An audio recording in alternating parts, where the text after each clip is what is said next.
Right, anyways, back to the reading. It's Jasher 12. This will be the last bit of the reading.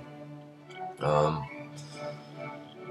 this is to clarify again what kind of man Nimrod was, so you see the things that he's done so far, the attitude he's taken, what he's kind of things he notices, and what he thinks. So 1 to 6.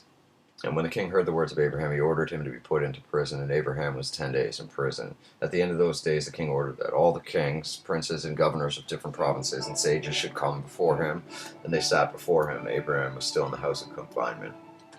And the king said to the princes and sages, "Have you heard what Abraham son of Terah has done to his father? Thus has he done to him, and I ordered him to be brought before me, and thus has he spoken. His heart did not misgive him, neither did he stir in my presence. And behold, now therefore he is confined in prison. And therefore decide what judgment is due to this man who reviled the king, who spoke and did all things that you heard." See, Nimrod is a little bit thrown off, because typically his anger would have thrown him right into prison, or right into the fire, or probably would have destroyed him right away. But as he said, Abraham's heart did not misgive him. He couldn't find a reason to condemn him, because Abraham totally spoke the truth, and Nimrod knew it. See, nor did he stir. That's the work of God, though. And therefore, yeah. Then they all answered the king and said, "The man who reviled the king should be hanged upon a tree, but having done all the things that he said, and having despised our gods, he must therefore be burned to death. For this is the law in this matter. If it pleaseth the king to do this, let him order his servants to kindle a fire both night and day in thy brick furnace, and then we will cast this man into it." And the king did so, and he commanded his servants that they should prepare a fire for 3 days and nights in the king's furnace. This is in Kasdim. And the king ordered them to take Abram from prison and put him out, and bring him out to be burned. Right. Skipping ahead, there's more to the story. I don't want to ruin it all for you, so if you want to read it, you can. To 22. And the king's servants took Abram and his brother, and they stripped them of their clothes, except their lower garments which were upon them. And they bound their hands and feet with linen cords, and the servants and the king lifted them up and cast them both into the fire. And the Lord loved Abraham, and he had compassion over him. The Lord came down and delivered Abraham from the fire, and he was not burned. But all the cords they bound him with were burned. They bound him. All the cords with which they bound him were burned, while Abraham remained and walked about in the fire. And Haran died when they cast him into the fire, and he was burned to ashes, for his heart was not perfect with the Lord. And those men who cast him into the fire, the flames of the fire spread over them, and they were burned. 12 men of them died. Skipping ahead to 33.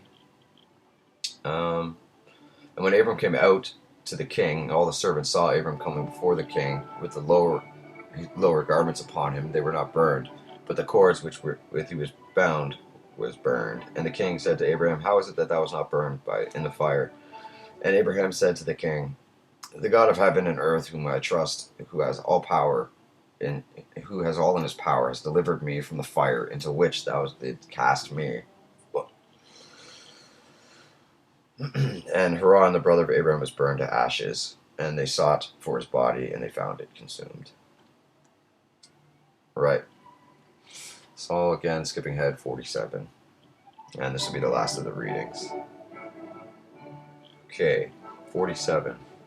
And the king dreamed that all his troops sank into the river and died, and the king took flight with 3 men who were before him, and he escaped. And the king looked at these men, and they were clothed in princely dresses and garments of kings, and he had the appearance and majesty of kings. And whilst they were running, the river again turned to an egg before the king.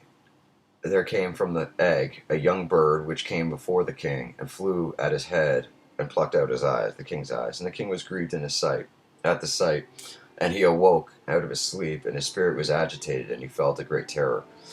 And in the morning the king rose from his couch in fear, and he ordered all the wise men and magicians to come before him, when the king related his dream to them. And the wise servants of the king, whose name was Anuki, answered the king, saying, "This is nothing else but the evil of Abraham and his seed, which will spring up against my lord and king in the latter days. And behold, Not my Lord and King.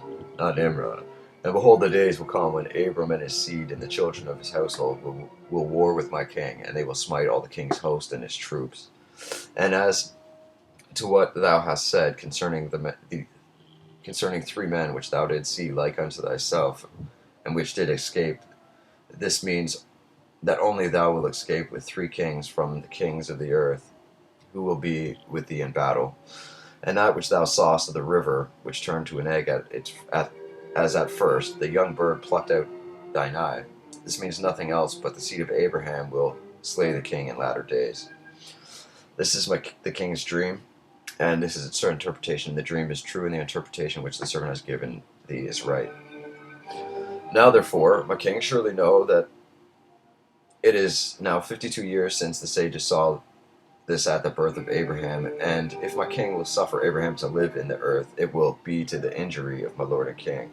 For all the days that Abraham liveth, neither thou nor thy kingdom will be established. For this was known formerly at his birth, and why will not my king slay him, that his evil may be kept from thee in latter days? And Nimrod hearkened unto the voice of Anuki, and sent some of his servants in secret to go to seize Abraham, and bring him before the king to suffer death. Now Eleazar, Abraham's servant, whom the king had given him, was at that time in the presence of the king, and he heard what Anukai